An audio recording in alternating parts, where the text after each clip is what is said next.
जय श्री हरि। दोस्तों, आपका स्वागत है वैदिक रीड्स में। आज हम पढ़ेंगे संक्षिप्त स्कंद पुराण।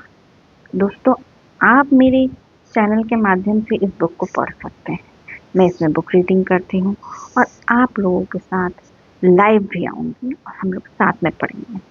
हम सब कई बार ऐसी बुक्स नहीं पढ़ पाते हैं जो कि धार्मिक हों, और कई बार टाइम के चलते रहते हैं हम लोग को टाइम मिल पाता कि हम लोग अपनी धार्मिक ग्रंथों को पढ़ सकें, धार्मिक बुक्स को पढ़ सकें। चलिए आज हम लोग पढ़ेंगे स्कंद पुराण। स्कंद पुराण की ये बुक ऑनलाइन मिल जाएगी आप लोगों को, आप लोग भी पढ़ सकते हैं। मेरे साथ पढ़ने से आप लोग के लिए आसान हो जाएगा। चलिए शुरू करते हैं। श्री परमात्मने नमः, श्री गणेशाय नमः, श्री उमा महेश्वराभ्याम नमः।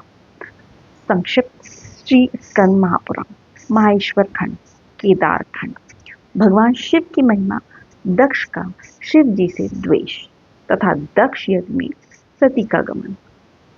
जिनकी आज्ञा से ब्रह्मा जी इस जगत की सृष्टि तथा विष्णु भगवान पालन करते हैं और जो स्वयं ही काल रुद्र नाम धारण करके इस विश्व का संहार करते हैं, उन पिनाकधारी भगवान शंकर को नमस्कार है। नैमिषारण्य तीर्थ में सब तीर्थों से उत्तम और समस्त क्षेत्रों में श्रेष्ठ है। प्राचीन काल में वहां शौनक आदि तपस्वी मुनि एक ऐसे यज्ञ का अनुष्ठान कर रहे थे जो दीर्घ काल तक चालू रहने वाला था। उस यज्ञ में दीक्षित सभी महर्षियों का सबके प्रति समान भाव था। एक दिन उन सभी महात्माओं के दर्शन की उत्कंठा से प्रेरित होकर महातपस्वी व्यास शिष्य लोमश मुनि वहां पधारे। उस दीर्घकालिक यज्ञ का अनुष्ठान करने वाले मुनियों ने लोमश जी को आया देख एक साथ ही उठकर उनका स्वागत किया। सबके मन में उल्लास छा गया।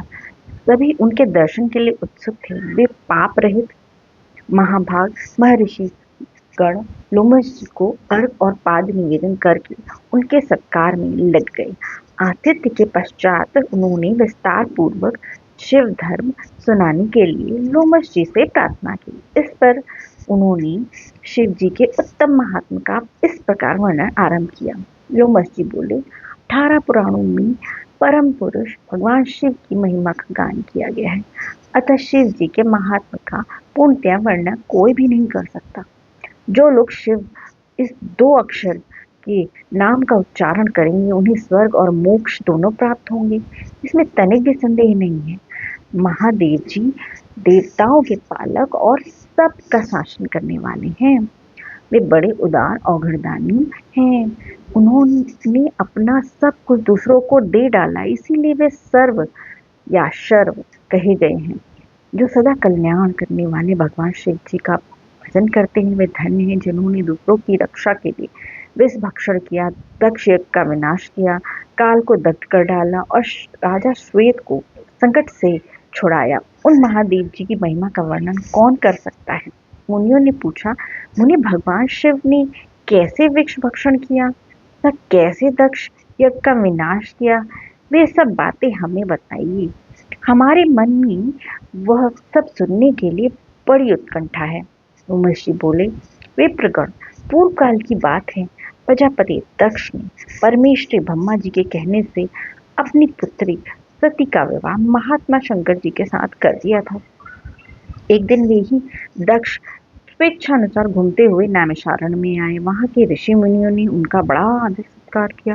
संपूर्ण देवताओं और असुरों ने भी स्तुति और नमस्कार करके द्वारा दक्ष का सम्मान किया, किंतु भगवान शंकर ने उनको प्रणाम नहीं किया। दक्ष ने इस बात की ओर लक्ष्य किया, तब उनके मन में बड़ा क्रोध हुआ। वे प्रजापति ठहरे, यह अपमान कैसे सहते। उन्होंने तुरंत भगवान शिव के प्रति कटु वचनों की बौछार आरंभ कर दी। अहो, ये संपूर्ण देवता और असुर भी मेरे चरणों में मस्तक झुकाते हैं। श्रेष्ठ ब्राह्मण भी अत्यंत उत्सुक होकर मुझे प्रणाम करते हैं, परंतु वह शंकर दुष्ट पुरुषों की भांति मेरे सामने शीश क्यों नहीं झुकाता। वह भूत प्रेतों का स्वामी है और सदा प्रेत पिशाचों से घिरा रहता है, फिर भी अपने को महान समझता है। इसलिए आज मैं उसे शाप देने को उद्यत हुआ हूँ। श्रेष्ठ ब्राह्मणों, मेरी बात सुनो और इसका पालन करो। आज से इस रुद्र को मैंने यज्ञों से बहिष्कृत कर दिया। दक्ष का यह कठोर वचन सुनकर नंदी को बड़ा क्रोध हुआ। वे बोले, अहो मेरे स्वामी, महेश्वर यज्ञ भाग से वंचित किए गए। यज्ञ, दान, तप तथा नाना प्रकार के तीर्थ जिनके नाम से ही पवित्र हुए हैं, उन्हीं भगवान शिव को शाप क्यों दिया गया? खोटी बुद्धि वाले दक्ष, वह यज्ञ जिसमें शंकर जी का भाग न हो, व्यर्थ ही होगा। दुर्बुद्धि, तू उस यज्ञ की रक्षा कर। अरे जिन महात्मा शिव ने संपूर्ण विश्व का पालन किया है, उन्हीं को तूने शाप दे डाला। महामते, तुम्हें ब्राह्मणों के प्रति कभी क्रोध नहीं करना चाहिए। मैं ही यज्ञ हूँ, मैं ही यज्ञ करने वाला यजमान और आचार्य हूँ। संपूर्ण यज्ञांग भी मैं ही हूँ, इसलिए मैं सदा यज्ञ में रत हूँ। मुझे कोई श्राप देकर यज्ञ बहिष्कृत नहीं कर सकता। इसी प्रकार सर्वव्यापी होने के कारण मैं किसी के भीतर नहीं हूँ, किसी भी सीमा से आबद्ध नहीं हूँ। इस दृष्टि से देखने पर मैं सदा ही सब यज्ञों से बाह्य हूँ। भगवान शंकर के इस प्रकार के समझाने पर महातपस्वी नंदी ने विवेक का आश्रय लिया। शिव जी का सत्संग पाकर वे परमानंद में मग्न हो गए। उधर मुनियों से घिरे हुए दक्ष भी अत्यंत रोष में भरकर अपने स्थान को चल गए। वे प्रणाम न करने वाले रुद्र को भूल न सके। बारंबार उनका स्मरण करके क्रोध से जलने लगे। भगवान शिव की ओर से उन्होंने श्रद्धा हटा ली और वे शिव के उपासकों की निंदा में संलग्न रहने लगे। एक समय दक्ष ने स्वयं ही अब एक महान यज्ञ का आयोजन किया। उसमें बड़े बड़े तपस्वी ऋषि मुनियों को बुलाया। वशिष्ठ आदि अनेक महर्षि उस महायज्ञ में पधारे। अगस्त, कश्यप, अत्रि, वामदेव, भृगु, दधीचि, भगवान व्यास, भरद्वाज और गौतम, ये तथा और भी बहुत से महर्षि वहां आए। सभी देवगण, समस्त लोकपाल, विद्याधर, गंधर्व तथा किन्नरों का भी आगमन हुआ। उस यज्ञ में सत्यलोक से लोक पितामह ब्रह्मा जी तथा वैकुंठ धाम से भगवान विष्णु भी बुलाए गए थे। इंद्राणी के साथ देवराज इंद्र, रोहिणी के साथ चंद्रमा तथा अपनी प्रिया के साथ वरुण देव भी आए थे। कुबेर पुष्पक विमान पर, वायुदेव मृग पर तथा अग्निदेव बकरे की सवारी पर चढ़कर पधारे थे। नैऋत्य कोण के अधिपति निरृति प्रेत के कंधे पर बैठकर आए थे। इस प्रकार सब लोग दक्ष की यज्ञशाला में उपस्थित हुए। दक्ष ने सबका सत्कार किया। उनके यहाँ विश्वकर्मा के बनाए हुए अनेक दिव्य भवन थे। वे सभी बहुमूल्य उपकरणों से सजे हुए तथा अत्यंत प्रकाशमान थे। उन्हीं भवनों में दक्ष अपने समागत अतिथियों को यथा योग्य स्थान देकर ठहराया। दक्ष का वह महायज्ञ कनखल तीर्थ में आरंभ हुआ। उसमें उन्होंने भृगु आदि तपोधनों को ऋत्विज बनाया। अनेक प्रकार के कौतिक और मंगलाचरण संपन्न करके दक्ष ने उस यज्ञ की दीक्षा ली। साथ में उनकी धर्मपत्नी भी बैठी। ब्राह्मणों ने स्वस्ति वाचन किया। उस समय अपने सुहृदय से घिरे हुए दक्ष अपना महत्व बढ़ जाने के कारण अधिक शोभित हो रहे थे। इसी समय महर्षि दधीचि वहां दक्ष से इस प्रकार कहना आरंभ किया, प्रजापति के देवेश्वर गण, ये बड़े बड़े महर्षि तथा लोकपाल भी तुम्हारे यज्ञ मंडप में पधारे हैं, तो भी पिनाक पाणी महात्मा शंकर के बिना यह यज्ञ अधिक शोभा नहीं पा रहा है, जिनके बिना मंगल भी अमंगल रूप में ही परिणित हो जाते हैं तथा जिनके त्रिनेत्रधारी भगवान के अधिकार में आने पर अमंगल भी तत्काल मंगल के रूप में बदल जाते हैं, वे अब तक यहाँ क्यों नहीं दर्शन दे रहे हैं? दक्ष, अब तुम्हें भगवान विष्णु और इंद्र के साथ जाकर परमेष्ठी भगवान महेश्वर को बुला लेना चाहिए। उन योगी शंकर की उपस्थिति से यहाँ सब कुछ पवित्र हो जाएगा, जिनके स्मरण तथा नामोच्चारण से सब पुण्यमय हो जाता है। दधीचि का यह वचन सुनकर दक्ष क्रोध में भर गए और बड़ी उतावली के साथ उत्तर देने लगे।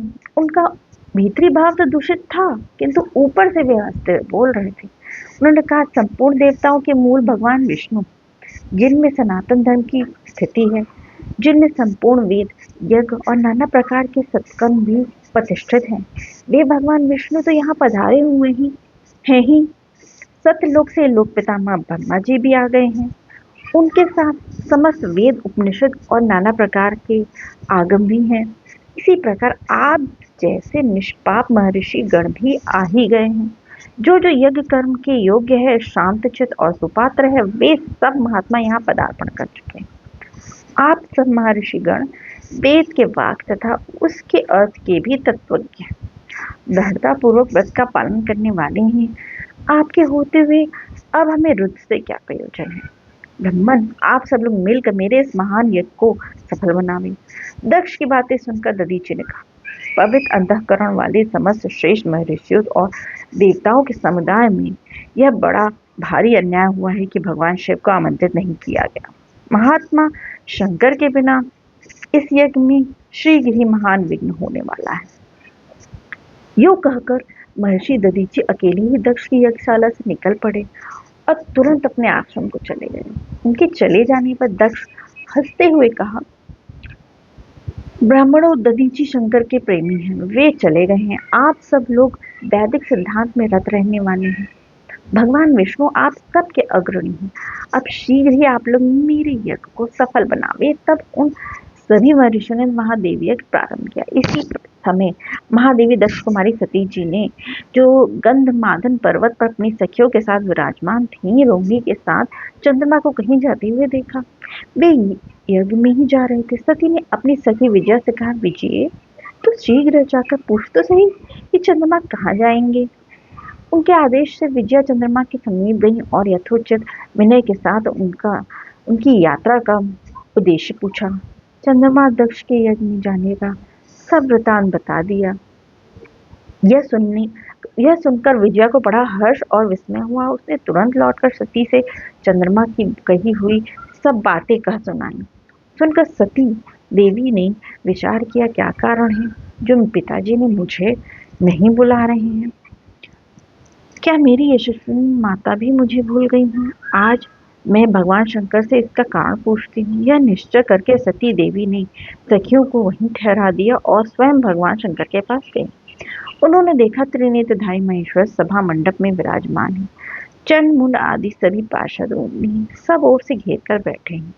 बाण, भृंगी, नंदी, महाकाल, महारौद्र, महामुंड, महाशरा, धूम्राक्ष, धूम्रकेतु, धूम्रपात तथा अन्य बहुत से गण भगवान रुद्र का अनुवर्तन करने वाले वे सभी जितेंद्रिय तथा वितराग हैं।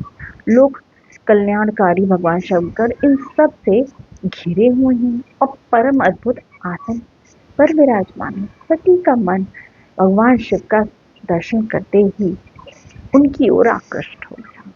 वे सहसा उनके समीप चली गई। भगवान शिव ने उन बड़े आदर के साथ प्रीति युक्त वचनों से सती को आनंदित किया और कहा, प्रिय, इस समय यहाँ तुम्हारे आगमन का क्या कारण है? सती बोली, देवेश्वर, मेरे पिता के घर महान यज्ञ हो रहा था, उसमें चलने के लिए आपकी रुचि क्यों नहीं होती? सदाशिव, यद्यपि आप उस यज्ञ में बुलाए नहीं गए हैं, तथापि आज मेरे कहने से मेरे पिता की यज्ञशाला में आप स्वयं सब प्रकार से प्रयत्न करके पधारें। सती का यह वचन सुनकर महादेव जी ने मधुर वाणी में कहा, कल्याणी, तुम्हारे पिता की दृष्टि में जो देवता, असुर तथा किन्नर आदि सम्माननीय हैं, वे सब निसंदेह उनके यज्ञ में पहुंच गए हैं। सुंदरी, जो लोग दूसरों के घर बिना बुलाए जाते हैं, वे वहां से मृत्यु से भी अधिक कष्टदायक अपमान को प्राप्त करते हैं।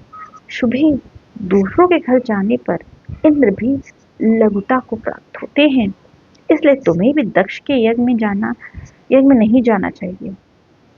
महात्मा भगवान शंकर के इस प्रकार कहने पर सती ने अपने पिता के प्रति रोष प्रकट करने वाले वचनों में कहा, नाथ, जिनसे संपूर्ण यज्ञ सफल होते वे देवेश्वर तो आप ही हैं। फिर आपको भी मेरे दुराचारी पिता ने आमंत्रित नहीं किया। उस दुरात्मा के मन में आपके प्रति सद्भाव है या दुर्भाव, यह सब मैं जानना चाहती हूँ।